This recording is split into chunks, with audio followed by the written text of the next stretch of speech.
بسم اللہ الرحمن الرحیم ابو داؤد ثانی سبق نمبر 55 صفحہ نمبر 579 اول کتاب الخاتم سے شروع کر رہے ہیں۔ بسم اللہ الرحمن الرحیم اللہم صلی علی محمد کما تحب و ترضی۔ یہاں اول کتاب بالخاتم انگوٹھیوں سے متعلق یہ باب ہے۔ تو حافظ ابن حجر رحمۃ اللہ علیہ فرماتے ہیں کہ خاتم میں 8 لغات ہیں، خاتم، خاتم، خیتام، خاتام وغیرہ، لیکن سب سے پہلی لغت یعنی خاتم یہ زیادہ واضح ہے۔ اس کی جمع آتی ہے خواتین، کیونکہ مضمون کے ختم پر ختم اور مہر لگائی جاتی ہے، اس لیے خاتم کہتے ہیں۔ تو انگوٹھی کا حکم کیا ہے کہ یہ بھی زینت کا ایک حصہ ہے۔ جمہور علماء کے نزدیک چاندی کی انگوٹھی مردوں کے لیے، سونا اور چاندی دونوں کی انگوٹھی مستورات کے لیے جائز ہے۔ بعض علماء کرام نے مردوں کے لیے انگوٹھی کی کراہت کا قول اختیار کیا ہے۔ ان کی دلیل اور مسلک کو بذل المجہود میں باب نمبر 9 من کارہ الحریر میں ذکر کیا ہے۔ یہ باب کتاب اللباس میں باب ما جاء فی لبس الحریر کے بعد گزر چکا ہے، ہم پڑھ چکے ہیں۔ انگوٹھی پہننے کا مقصد کیا ہے؟ انگوٹھی 2 وجہ سے پہنی جاتی ہے، ایک مہر لگانے کے لیے، دوسرا زینت اور خوبصورتی کے لیے۔ یہ دونوں مقاصد درست ہیں اور جمہور کے نزدیک اسی وجہ سے انگوٹھی پہننا درست اور مباح ہے، جبکہ حنفیہ کے نزدیک ضرورتاً پہننا تو مباح ہے، بلا ضرورت اس کا نہ پہننا یعنی ترک کرنا اولا ہے۔ آپ علیہ السلام نے پہلے سونے کی انگوٹھی بنوائی، پہنی، لیکن جب اس کی حرمت کا حکم نازل ہوا تو پھر اس کو ترک فرما دیا اور چاندی کی انگوٹھی استعمال فرمائی، جس کا تفصیلی قصہ حدیث باب میں موجود ہے۔ بنوانے، گم ہونے اور اس کے نقش کا قصہ بھی موجود ہے۔ انگوٹھی کا وزن کیا ہو؟ 4.5 ماشے، احادیث میں اس کی مقدار واجب ہوئی ہے۔ اس وزن سے زیادہ انگوٹھی وزنی بنانا درست نہیں۔ انگوٹھی کس ہاتھ میں، کس انگلی میں پہنی جائے، اس کے لیے آگے تفصیل انشاءاللہ آ رہی ہے۔ پہلا باب ہے باب ما جاء فی اتخاذ الخاتم، انگوٹھی بنوانے کے بارے میں یہ باب۔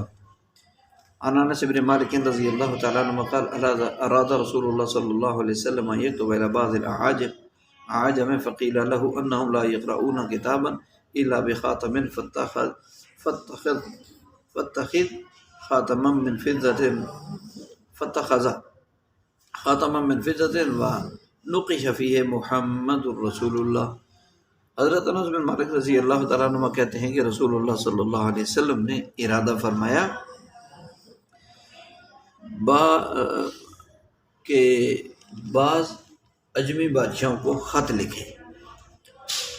تو آپ علیہ السلام سے عرض کیا گیا کہ وہ ایسے خطوط کو جو مہر کے بغیر ہوں، یہ بادشاہ لوگ نہیں پڑھتے۔ تو آپ صلی اللہ علیہ وسلم نے چاندی کی انگوٹھی بنوائی اور اس میں محمد الرسول اللہ نقش کروایا یعنی لکھوایا۔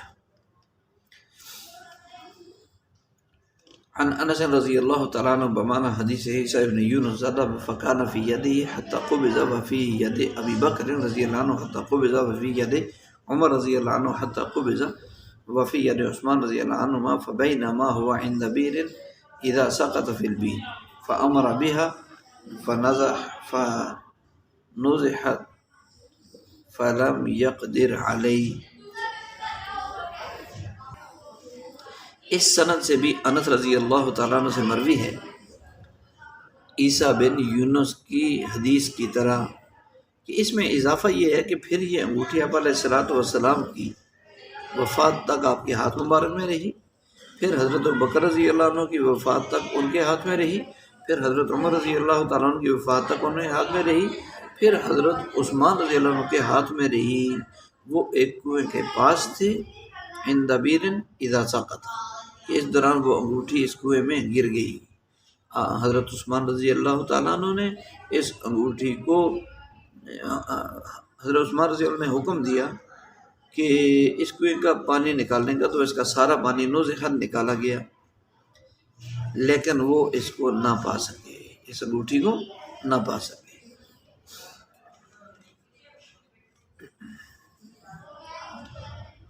قال حدثني انس رضی اللہ تعالیٰ عنہ قال كان خاتم النبی صلی اللہ علیہ وسلم من ورق فصه حبشی۔ انس رضی اللہ عنہ کہتے ہیں نبی علیہ السلام کی انگوٹھی چاندی کی تھی، اس کا نگینہ حبشی تھا، اس کا نگینہ حبشی تھا۔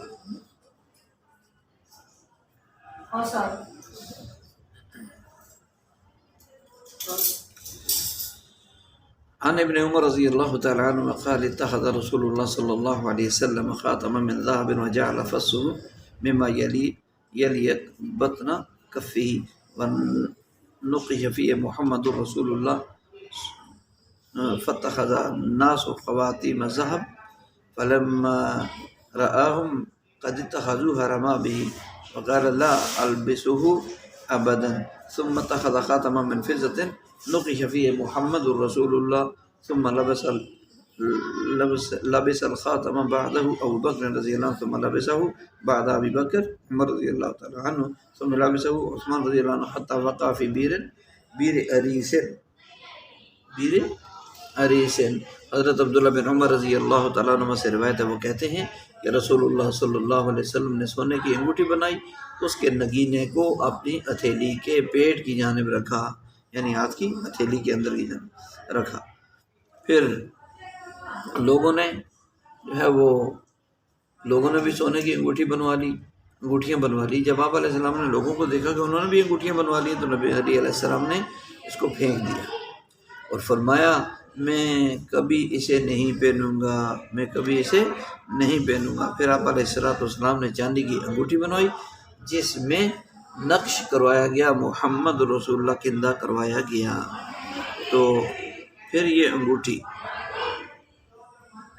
آپ علیہ السلام کے بعد حضرت ابوبکر رضی اللہ تعالیٰ عنہ نے پہنی، پھر ابوبکر رضی اللہ تعالیٰ عنہ کے بعد حضرت عمر رضی اللہ تعالیٰ نے اس انگوٹھی کو پہنا، پھر حضرت عمر رضی اللہ عنہ کے بعد حضرت عثمان رضی اللہ تعالیٰ عنہ نے اس انگوٹھی کو پہنا، حتیٰ کہ یہ بیر عریس میں یہ انگوٹھی گر گئی، بیر عریس میں یہ انگوٹھی گر گئی۔ امام ابو داؤد کہتے ہیں کہ عثمان سے لوگوں کا اختلاف نہیں ہوا حتیٰ کہ انگوٹھی ان کے ہاتھ سے گر گئی۔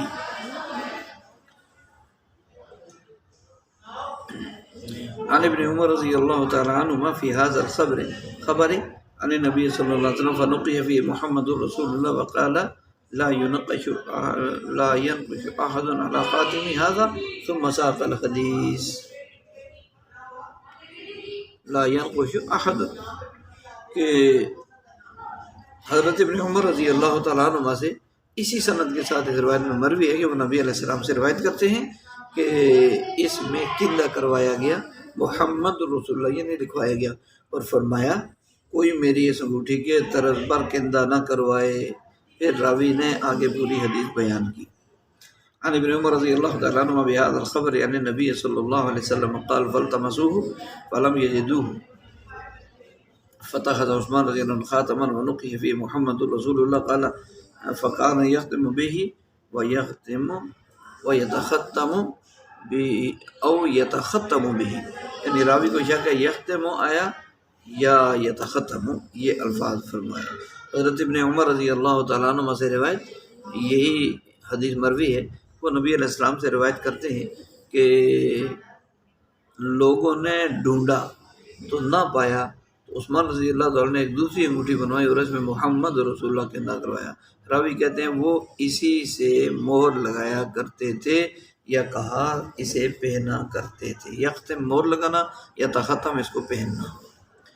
تو اس باب کی حدیث اول میں انگوٹھی کی ضرورت کو واضح کر دیا۔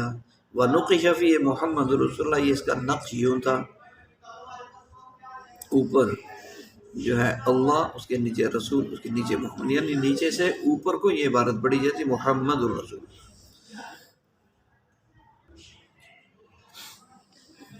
تو حدیث ثانی اس سے محلہ قباء میں واقع بیر عریس یعنی عریس نامی کنواں مراد ہے۔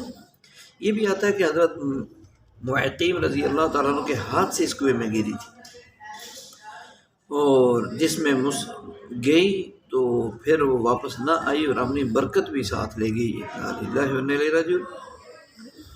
حضرت حافظ بن حجر رحمۃ اللہ علیہ کہتے ہیں کہ اس عبارت سے یقیناً انگوٹھی کا متبرک اور مبارک ہونا معلوم ہوتا ہے، اور یہی صحیح ہے، لیکن اس سے صرف انگوٹھی ہی کو خلافت کا محور سمجھنا اور موثر حقیقی سمجھنا یہ مرجوح ہے۔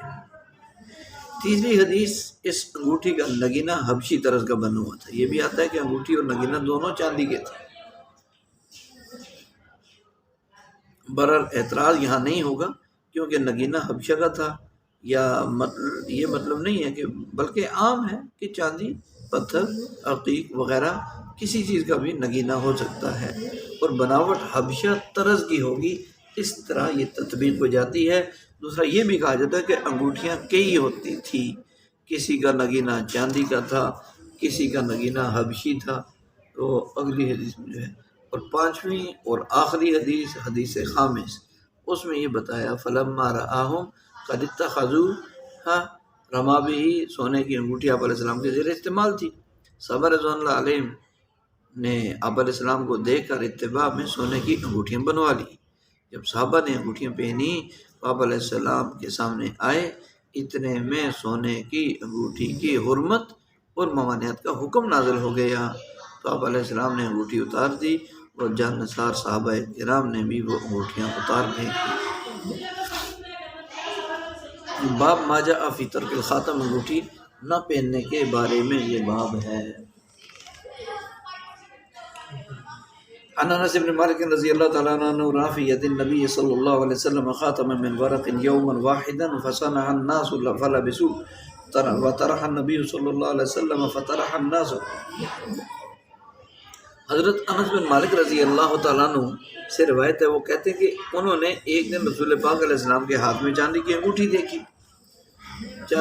دیکھی، تو بنوا لی لوگوں نے انگوٹھیاں اور پہننے لگے۔ نبی علیہ السلام نے انگوٹھی پھینک دی تو لوگوں نے بھی انگوٹھیاں پھینک دی۔ یہ آخری حدیث ہے اس باب کی کہ لوگوں نے بھی جو ہے، یہ باب ہے ما جاء فی ترک الخاتم، انگوٹھی نہ پہننے کے بارے میں۔ تو یہ حضرت انس بن مالک رضی اللہ عنہ کی روایت کہ انہوں نے نبی علیہ السلام کے ہاتھ مبارک میں چاندی کی انگوٹھی دیکھی ایک دن، یومن واحدا فصنع الناس، لوگوں نے بھی انگوٹھی بنوا لی اور پہنی، تو نبی علیہ السلام نے انگوٹھی پھینکی تو لوگوں نے بھی انگوٹھیاں پھینک دی۔ اس حدیث کو روایت کیا امام زہری سے زیاد نے۔ امام ابو داؤد کہتے ہیں کہ اس کو زہری سے روایت کیا زیاد بن سعید نے، واللہ اعلم۔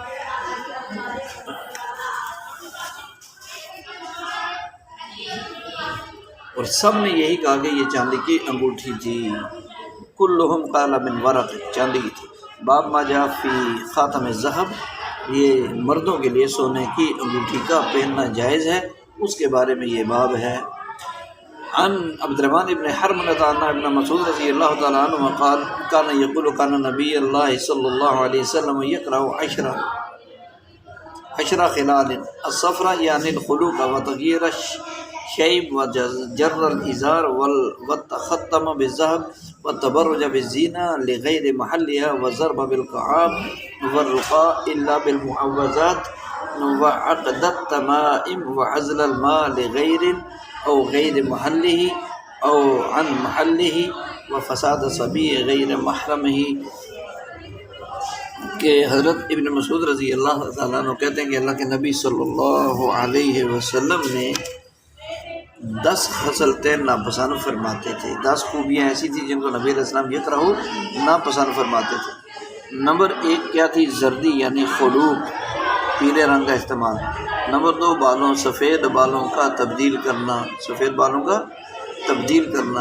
اور نمبر 3 ٹخنوں سے نیچے تہبند لٹکانا، اور نمبر 4 انگوٹھی پہننا، اور نمبر 5 عورتوں کا بے موقع زیب و زینت کے ساتھ نکلنا، اور نمبر 5 شطرنج کھیلنا، شطرنج جس میں جوا کے تاش اور لوڈو وغیرہ یہ سارے جھاڑ پھونک کرنا سوائے معوذات کے قل اعوذ برب الفلق اور قل اعوذ برب الناس کے علاوہ باقی چیزوں سے جھاڑ پھونک دم درود کرنا، اور گنڈے یعنی تعویذ لٹکانا، اور ناجائز جگہ پر منی نکالنا یا ڈالنا، اور بچے کے فساد یعنی کمزور کرنے کے لیے اسے حرام کرنے کے علاوہ، یعنی بچے کے فساد کو ناپسند فرماتے یعنی کمزور کرنے کو، اسے حرام کرنے کے علاوہ۔ امام ابو داؤد رحمۃ اللہ علیہ کہتے ہیں کہ اہل بصرہ اس حدیث کی سند میں منفرد ہیں۔ تو یہ اس باب کی پہلی حدیث ہے۔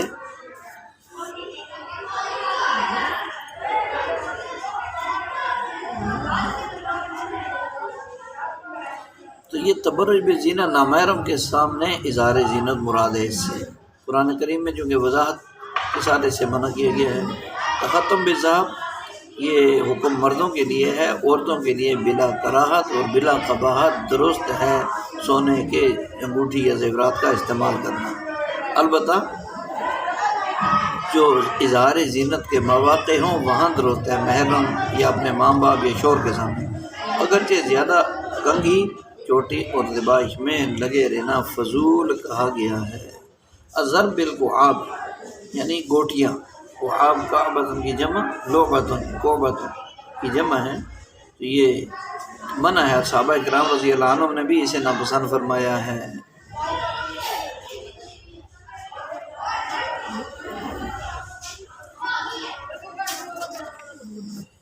یہ باب ہے ما جاء فی خاتم الخدید، لوہے کی انگوٹھی پہننے کے بارے میں یہ باب ہے۔ تو عن عبداللہ بن بریدہ رضی اللہ تعالیٰ عنہ نبی ان رجلا جاء الى نبی صلی اللہ علیہ وسلم وعلیہ خاتم من شبہ فقال له ما لي اجد منك ريح الاسنام فطرحه ثم جاء وعليه خاتم من حديد فقال ما لي أرى عليك خلة أهل النار فطرحه فقال يا رسول الله من أي شيء أتخذه قال اتخذه من ورق ولا تتمه مثقالا ولم يقل محمد عبد الله ابن مسلم ولم يقل الحسن السلمی المزوری۔ کہ بریدہ رضی اللہ تعالیٰ عنہ کہتے ہیں کہ ایک آدمی نبی علیہ السلام کے خدمت میں آیا، وہ پیتل کی انگوٹھی پہنے ہوئے تھا، من شابہن۔ تو آپ علیہ السلام نے فرمایا اسے کہ کیا بات ہے کہ میں تو اسے بتوں کی بدبو محسوس کر رہا ہوں۔ اس آدمی نے اپنی انگوٹھی پھینک دی، پھر لوہے کی انگوٹھی پہن کر آیا تو آپ علیہ السلام نے فرمایا کیا بات ہے، میں تو اسے جہنمیوں کا زیور پہنے ہوئے دیکھ رہا ہوں۔ اس آدمی نے وہ انگوٹھی لوہے کی پھینک دی۔ عرض کیا اللہ کے رسول پھر کس چیز سے انگوٹھی بنواؤں؟ تو آپ صلی اللہ علیہ وسلم نے فرمایا اتخذہ من ورق، چاندی کی انگوٹھی بنواؤ اور اسے ایک مثقال والا تتمہ مثقالا، ایک مثقال سے کم رکھو، پورا مثقال نہ کرو۔ ولم یقل محمد، محمد راوی نے نہیں کہا کہ عبداللہ بن مسلم، ان کا نام نہیں لیا، اور نہیں کہا حسن سلمہ مزوری، ان کا نہیں کہا۔